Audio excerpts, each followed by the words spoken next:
IPL suspend हो चुका है और पीएसएल को पोस्टपोन कर दिया गया है, लेकिन आई थिंक दोनों की सूरत हाल सिमिलर सी है। अभी कहा जा सकता है कि आईपीएल भी सस्पेंड है और पीएसएल भी सस्पेंड अभी हो चुका है। अभी कुछ भी नहीं कह सकते कि कब शुरू होगा, क्योंकि आईपीएल को कहा गया है कि एक हफ्ते के लिए सस्पेंड किया जा रहा है और एक हफ्ते बाद फिर देखेंगे, एक हफ्ते बाद मैचेस शुरू हो जाएंगे, लेकिन अभी कुछ ये कंफर्म नहीं है। ये भी बात हो रही थी कि आईपीएल को 3 शहरों में करवा दिया जाए। हैदराबाद की बात हो रही थी, चेन्नई की, बेंगलुरु की बात हो रही थी।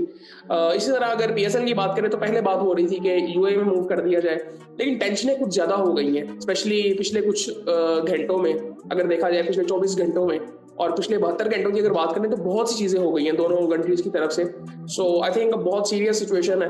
सो आई थिंक राइटफुली सही डिसीजन था, क्योंकि दोनों मुल्कों में फॉरेन प्लेयर्स थे और उनकी फैमिलीज भी हैं। सो आई थिंक ये मेरे ख्याल से दोनों कंट्रीज का सही फैसला है।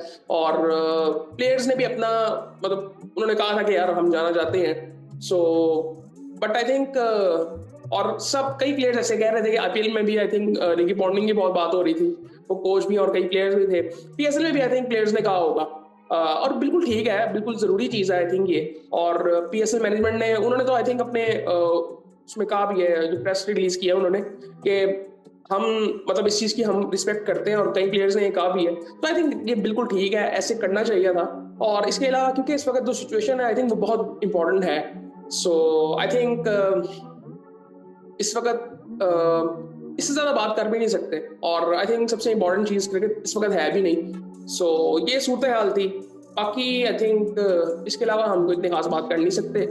सो बाकी फिर आपसे बात होती है।